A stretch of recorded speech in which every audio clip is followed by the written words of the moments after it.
Today, pandemic proof, the DFA daily to the 3rd of September 2021.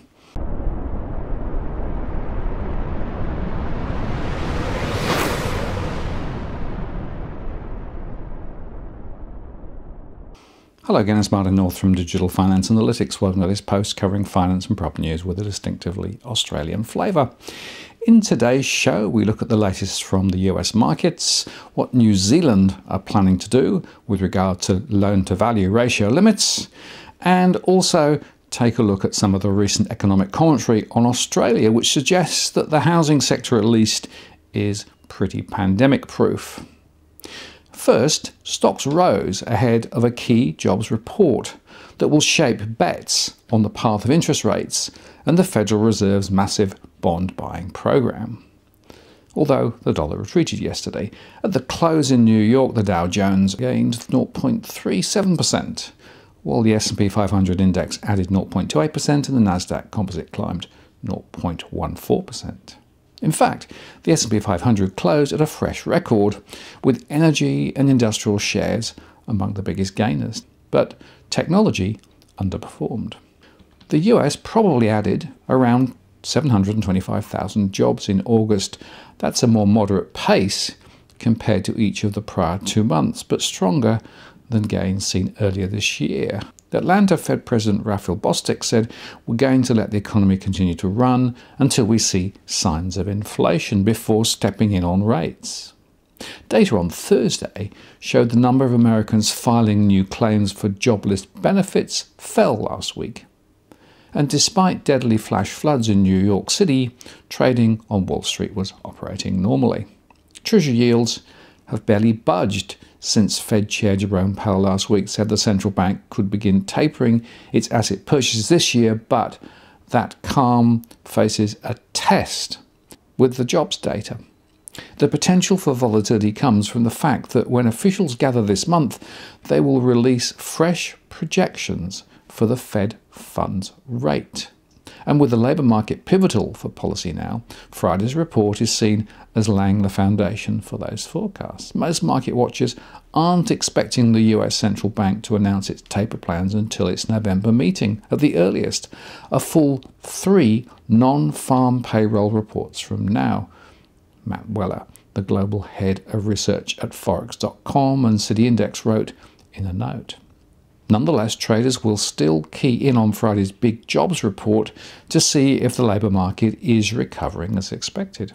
Hiring is likely to have slowed down considerably in August after growing at its fastest pace in nearly a year in July. Non-farm jobs are likely to have added around 750,000 positions compared to July's 943,000. And the Bureau of Labour Statistics will release the data at 8:30 a.m. Eastern Time on Friday. In the process, unemployment rates are likely to have dropped to around 5.2% from 5.4% in July. Investors' concerns about economic growth are possibly overdone, opening the way for potential gains in cyclical assets in the near future, at least according to Goldman Sachs Group.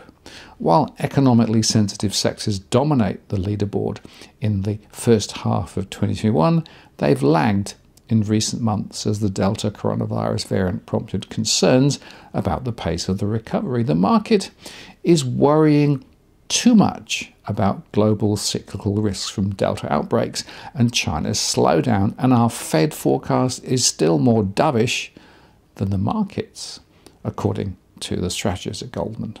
So we think some further relief in cyclical assets, higher equities and higher bond rates is likely in the near term.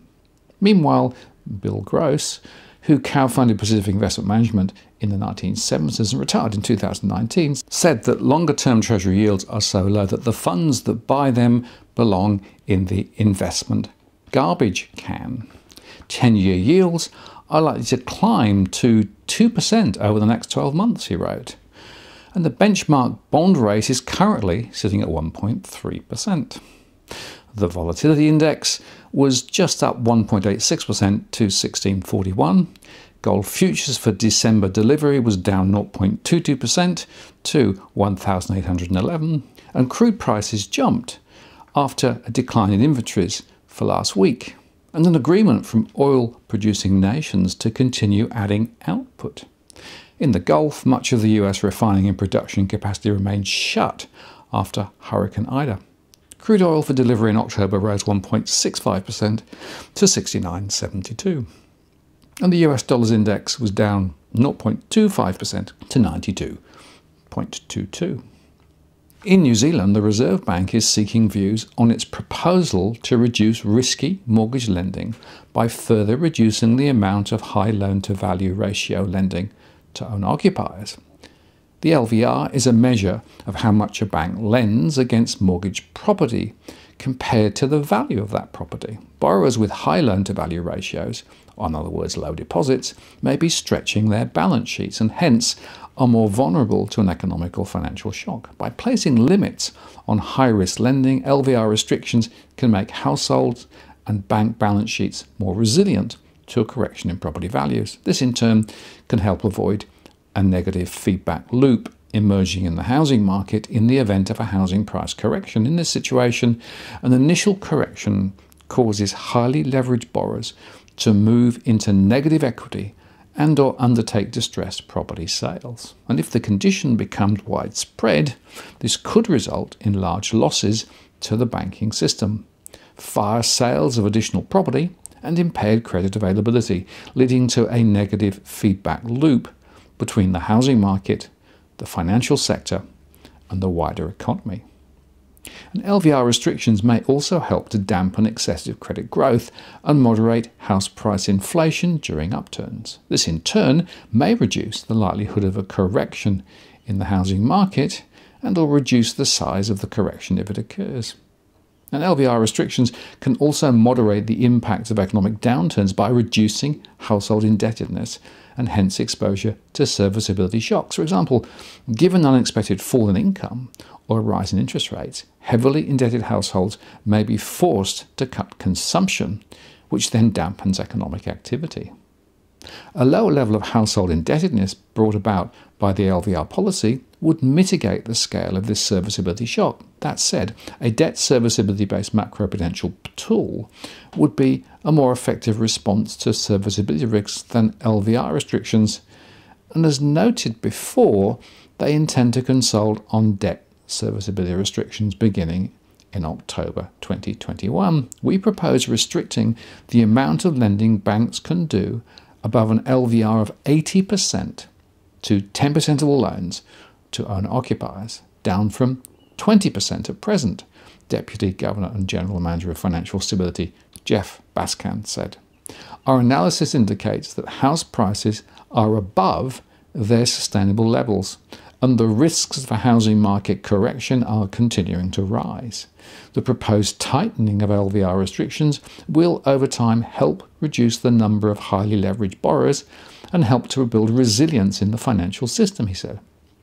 In response to a growing amount of high-risk lending in the residential housing market, LVR restrictions were reinstated on both owner-occupiers and investors in March 2021, with a further tightening for investors in May 2021. In addition, the government announced a package of tax policy changes, removing interest deductibility on rental property. Since these changes were introduced, the volume of new investor lending as a share of total lending has declined to below its historical averages. This has been especially pronounced for high LVR investor lending. Despite this, though, house prices have continued to rise, and there is definitely a significant increase in higher risk loans to owner-occupiers. Lending at LVRs greater than 80% has nearly tripled since 2017, with the large majority of this lending going to first home buyers, followed by existing owner-occupiers.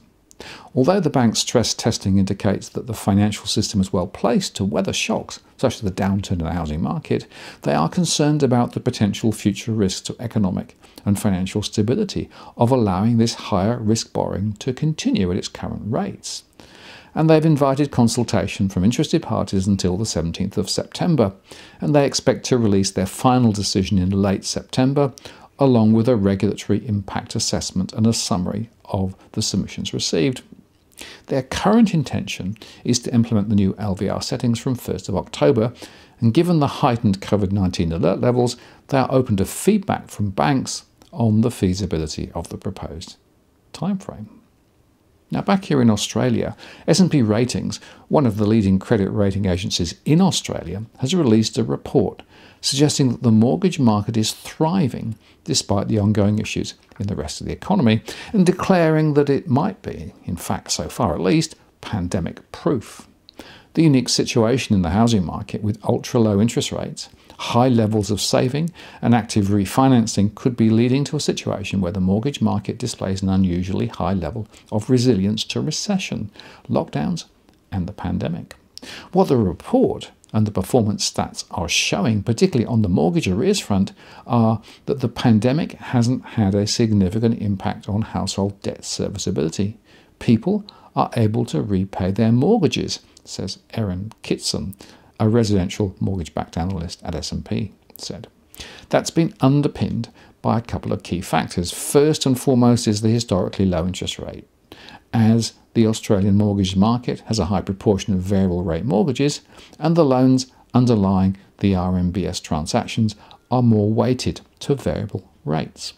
There's a transmission effect there, because with a lowering of interest rates, you generally see improvements in debt serviceability. That's a key factor. And the other thing that is helping, which is a pandemic nuance, is that household savings have built up.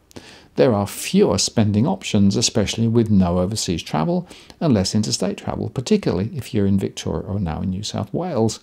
That has contributed to a build-up in household savings. Obviously, from a consumption perspective, that's not great, because the RBA is hoping that people will spend and not save. But from a debt serviceability perspective, if you have household savings, then you have repayment buffers to help if there's any pressure on your income to continue to meet mortgage repayments. What is also helping debt serviceability is the strong refinancing conditions, which is indicative of strong competitive lending conditions. Strong refinancing conditions enable borrowers that are feeling financial pressure to self-manage their way out of an arrears situation by going and shopping for another home loan at a better rate with a different lender. That's a common way to self-manage a way out of any financial pressure. And given the strong competition and those ultra-low fixed home rate offers, there's a lot of refinancing. That's another strong positive for serviceability. Now, I have to say, of course, that it depends where you look. There are clearly many people who are doing very well at the moment, but there are also other households who are in severe financial pressure and are actually less able to refinance, which is why you have to go granular.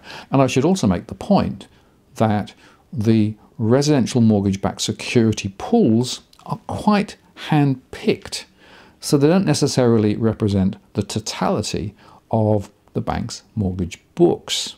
In fact, the resilience of those in those pools is quite a lot stronger than the broader books, but of course there is less disclosure on those other loans.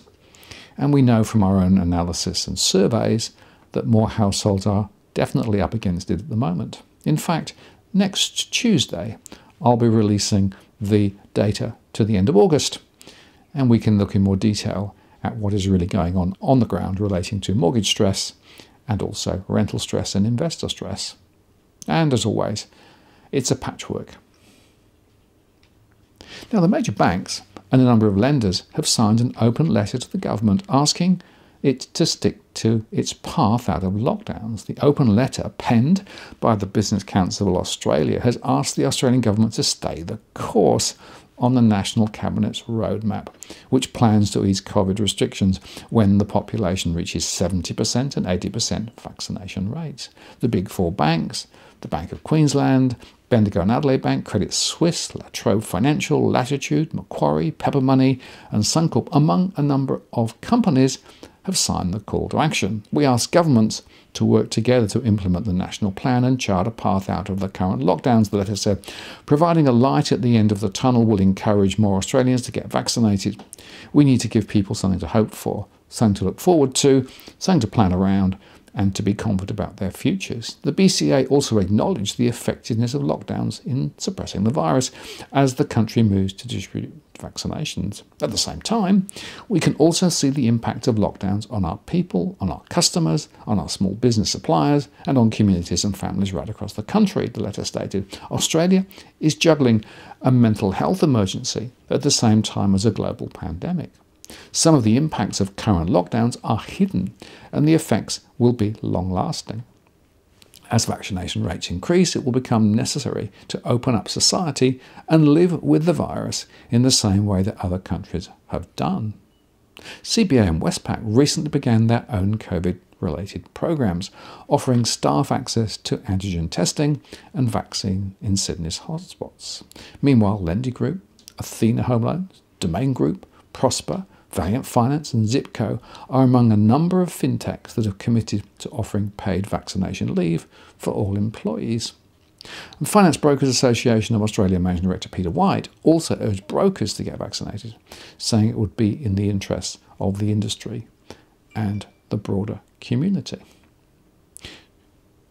Now, the point here, of course, is that I think business straying into health issues is a major concern, insofar that, of course, they have an agenda which is perhaps different from protecting the community.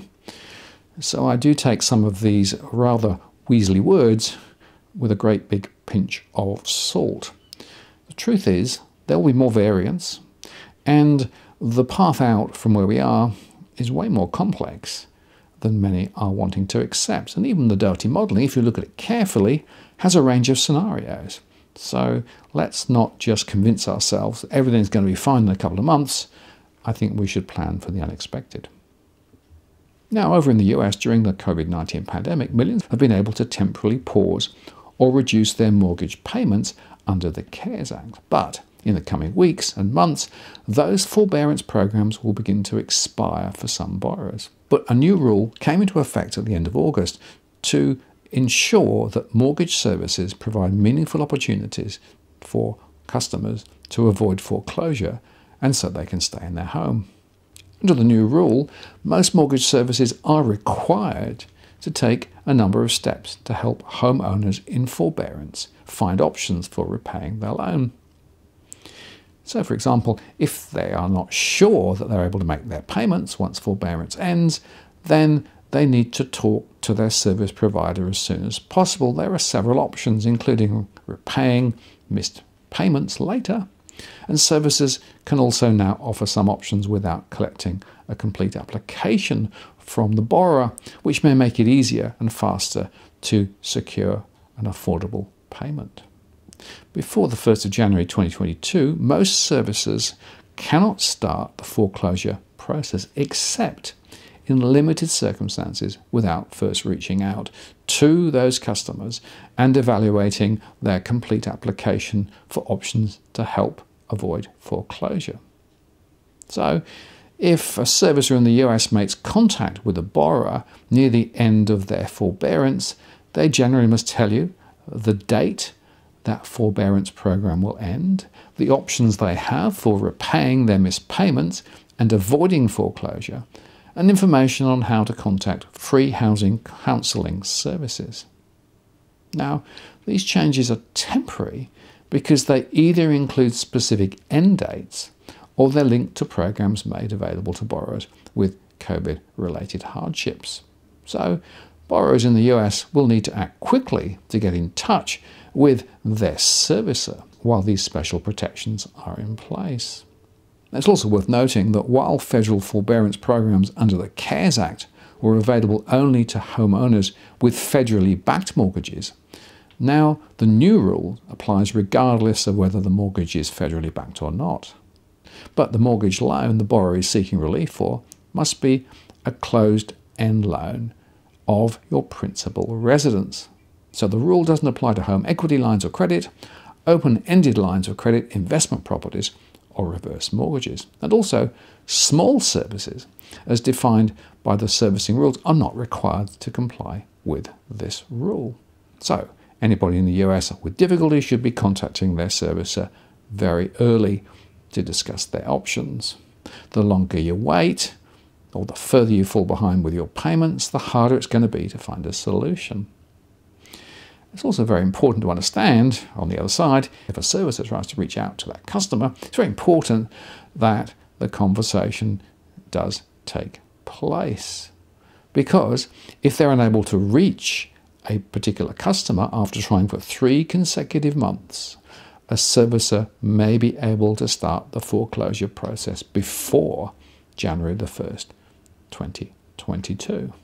So it will be very interesting to see how this plays out in practice in the US and whether, in fact, mortgage foreclosures start to rise next year. Because the protections are there, but they are also quite specific and don't cover a vast proportion of those borrowing. And more generally, I'd make the point that whether you're in the US or indeed Australia or New Zealand, if you are in financial difficulty with regard to your mortgage, the sooner you reach out and talk to your lender or servicer, the more likely it is to find a solution. The trouble is that some of those solutions will not be very palatable. For example, extending the term of the loan or capitalising interest in the short term. And certainly here in Australia, one of the things we've started to notice now is much heavier pressure from lenders on troubled borrowers to put their property in the market and sell and get out. And given recent market price rises in many centres, that gives a bit of wriggle room in the short term. But of course, there are consequences down the track. Now, if you're buying your home in Sydney's contentious market, you don't need to stand alone. This is the time you need to have Edwin Almeida from Ribbon Property Consultants standing alongside you. Buying a property is both challenging and adversarial. The vendor has a professional on their side. Emotions run high, price discovery and price transparency are hard to find, and then there's the wasted time and financial investments that you make. Edwin understands your needs, so why not engage a licensed professional to stand alongside you? With RPC, you know you have experience, knowledge, and master negotiators looking after your best interests. So shoot Ribbon an email at info@ribbonproperty.com.au, and if you use the promo code DFAWTW/Martin, you can get a 10% discount offer. I'm Martin North from Digital Finance Analytics. Many thanks for watching, and I'll see you again next time.